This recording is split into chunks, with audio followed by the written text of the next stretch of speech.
माणसं होते आज, त्याला चांगलं काढून हॉस्पिटलमध्ये ऍडमिट केलं आहे. आता एक जण मध्ये आहे, हे काढण्याचा प्रयत्न करत आहेत. रात्री जो अर्थक्वेक झालेला आहे त्याचा तो परिणाम आहे आणि या ठिकाणी आता काम सुरू आहे. खाली होतं का कोणी? खाली तिथं होतं कोणी? आपल्या इकडे ब्रिज विष्णुपुरी येथे ब्रिज पडलेला आहे. हा 12 वाजता घटना झालेली आहे बघा. तेव्हा हे 2 माणसं होते आज, त्याला चांगलं काढून हॉस्पिटलमध्ये ऍडमिट केलं आहे. आता एक जण मध्ये आहे, हे काढण्याचा प्रयत्न करत आहेत. हा लेडीज आहेत, हे काढायचा प्रयत्न करत आहेत. किती वाजता घडली घटना? ही 12 वाजता घडली. 12 वाजता घडली. आता चाचणी चालू आहे, काम चालू आहे. तर जेसीबी वगैरे आलेले आहेत, तरी सर्वांना बघत राहा. चांगलं चालू आहे. इथं चिंचोलकर साहेब आहेत, चिंचोलकर साहेबांच्या मदतीनं काम चालू झालेलं आहे. लवकरात लवकर. कालपर्यंत तर असं काही इथं म्हणजे आमचं तर डेली त्याच्यावर ऑब्झर्वेशन आहे. असं काही म्हणजे कुठं होईल म्हणून असं वाटलं नाही. मी वरी जाऊन त्यांनी चेक केला तर वरी एका गाडीनं भिंतीला क्रॅश मारलेला आहे. त्याचा व्हिडिओ पण आहे आपल्याकडं.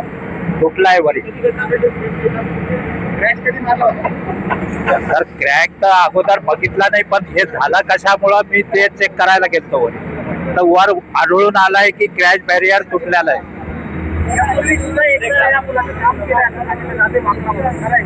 नाही अगोदर तू कुठं काहीच झाला नाही.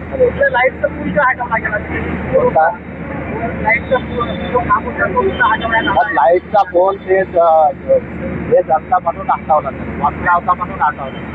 त्याला लाईटच्या पोलचा आणि याचा संबंध येत नाही. कोणता?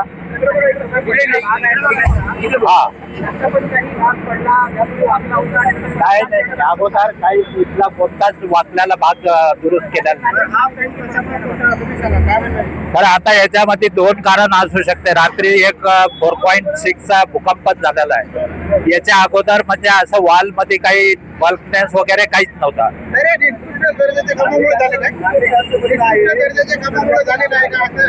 तर कामाची दर्जा तर योग्य आहे. कामाच्या दर्जाबद्दल 2 वर्षांना ट्रॅफिक चालू आहे. असं तर नाही आहे की आज काम केलं आणि लगेच हे झालं.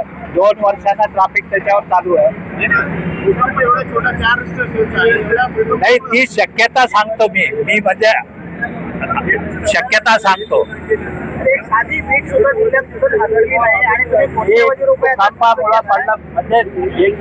शक्यता सांगायलो सर. कारण दुसरं कारण काहीच नाही ना. आपण हे बघा 2 वर्षांना कोणती ट्रॅफिक चालू आहे, कुठं काही पल्टिंग नाही, त्याच्यात काही नाही.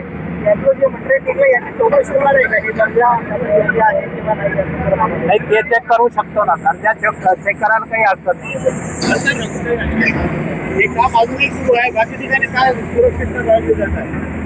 नाही. पूर्ण टेक्निकल स्पेसिफिकेशन प्रमाणे आपण काम करतो सर. लेअर बाय लेअर करतो. असं नाही आहे की पूर्ण काळजी घेऊनच करतोय.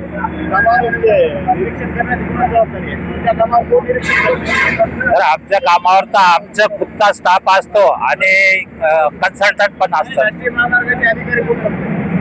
एक इंडिपेंडंट इंजिनियर आहे ना, ते पण चेक करतात ना सर. ते बघतो मी का असं. आजची ही घटना घडलेली आहे, याबद्दल काय आपण सांगाल? SGS कॉलेजच्या समोर हा जो रोड आहे, आपल्या बायपासवरून नांदेडवरून लोह्याला जातो, इकडे समोर लातूरला जातो, या रोडवरचा जो हा भाग आहे, हा जवळपास रोड सुरू होऊन पण 1 वर्ष झालेला आहे. आता हा भाग सकाळी धसलाय आणि धसून त्याच्यामध्ये पडलंय. या ठिकाणी KTL कंपनीचे टेक्निशियन वगैरे सर्व आलेले आहेत. त्यांना विचारलं असतं, त्यांच्या म्हणण्याप्रमाणे रात्री जो अर्थक्वेक झालेला आहे त्याचा तो परिणाम आहे आणि या ठिकाणी आता काम सुरू आहे. या ठिकाणी आतापर्यंत कोणतीही जीवितहानी किंवा कोणालाही मार वगैरे नाही किंवा मालमत्तेचं नुकसान नाही आहे. या ठिकाणी हा जो वाहतुकीचा मार्ग आहे, सर्व जनतेला आवाहन करण्यात येत आहे की जो ज्या ठिकाणी ब्रिज पडलेला आहे तो सर्व्हिस रोड आम्ही ब्लॉक केलेला आहे, तो आणि वरचा रोड पण ब्लॉक केलेला आहे. तरी सर्वांना विनंती आहे की आपण वरचा ब्रिज आणि खालचा सर्व्हिस रोड वापरू नये. पलीकडचा रोड जो आहे त्या रोडनी ट्रॅफिक डायव्हर्ट करण्यात आलेली आहे. दोघ जण जे चालले होते त्यांना किरकोळ जखम झालेली आहे, पायाला लागलेला आहे. आणि आता अजून कोणी काही शक्यता आहे का, कोणी खाली दबलं का वगैरे, याचा आम्ही शोध घेत आहोत. राष्ट्रीय महामार्गाचे कोणते अधिकारी राष्ट्रीय महामार्गाचे PD साहेब यांना मी माहिती दिली, त्यांना बोललो, ते येत आहेत. ते म्हटले की मी येत आहे. आणि KTL कंपनी जे आहे, कॉन्ट्रॅक्ट यांचा आहे, त्यांचे पण लोक आलेले आहेत आणि त्यांच्याकडून काम सुरू आहे. हे जे काम झाले सर, कितपत योग्य आहे आणि काय आहे?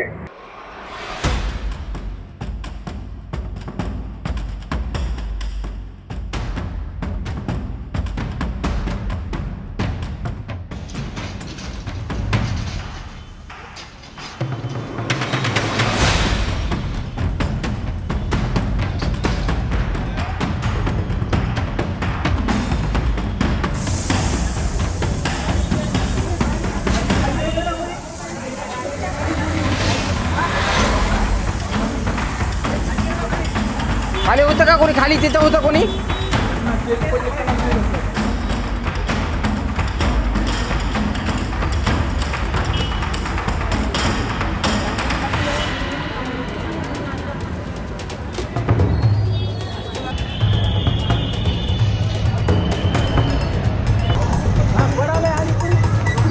पळाले आली पण पळाले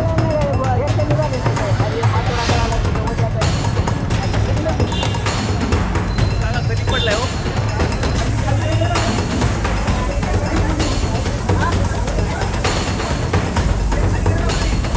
खाली होतं का कोणी खाली तिथं होतं कोणी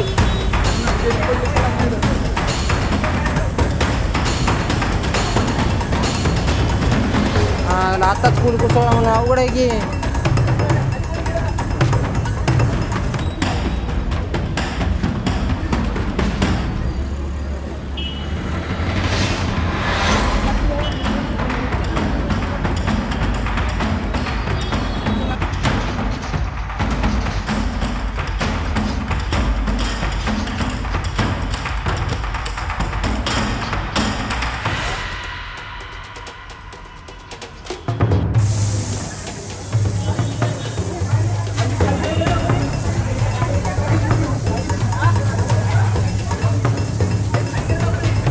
खाली होतं का कोणी खाली तिथं होतं कोणी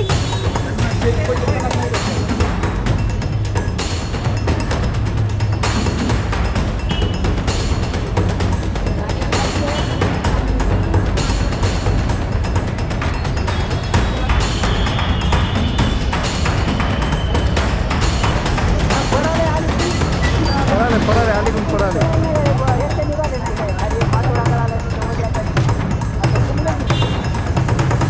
कधी पडलाय हो?